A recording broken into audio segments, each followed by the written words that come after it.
In this video, we will be learning how we do mathematical operation of multiplication using Vedic mathematic tricks. Vedic mathematic tricks are also called fast tricks because they help you reduce the number of steps that are required to do a particular calculation. For example, here we are taking up the multiplication of two two-digit numbers and how we do it using Vedic mathematic trick. So here is the trick that's given. So you have a symbol here. We will learn what the symbol actually means. The first step that you need to do is you take up the units digit of the two numbers. So you have 3 and 5. You multiply these two. That is, you apply this trick. So you get 3 into 5 is 15. You write 5 here. 1 is the carry forward. And the next is this.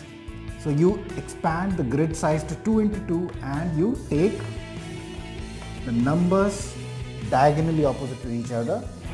So you have this symbol. You multiply and add them. So 2 into 5 is 10 and 4 into 3 is 12.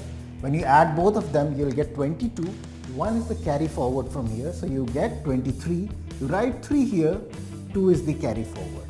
The next trick, the next step is again this.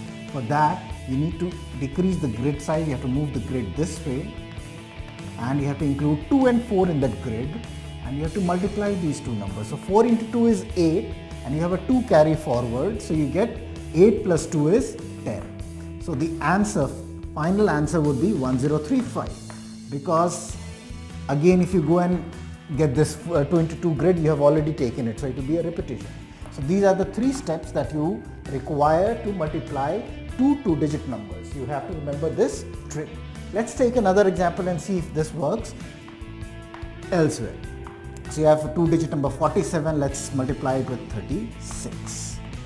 First is you take the units places and you multiply them. So you have 7 into 6 is 42. You write 2. 4 is the carry forward. Then you have the crisscross multiplying. So you have 24 plus 21. That's 45. 45 and you have 4 here. So you have 49. You write 9 here. 4 is the carry forward. Then you again have this. So you multiply 4 into 3 is 12.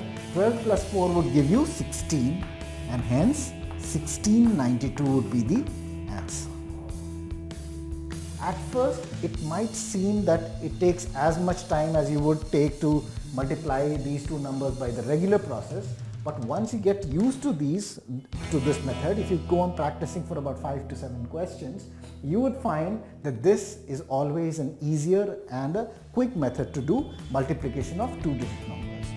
Now, the next question is this trick also applicable in case of 3-digit numbers? Well, yes, it is, but the trick would increase because the grid size would also increase. Here we just had a grid of 1 by 1 and 2 by 2. There the grid size would increase because the digits would increase. Let's see how we do that.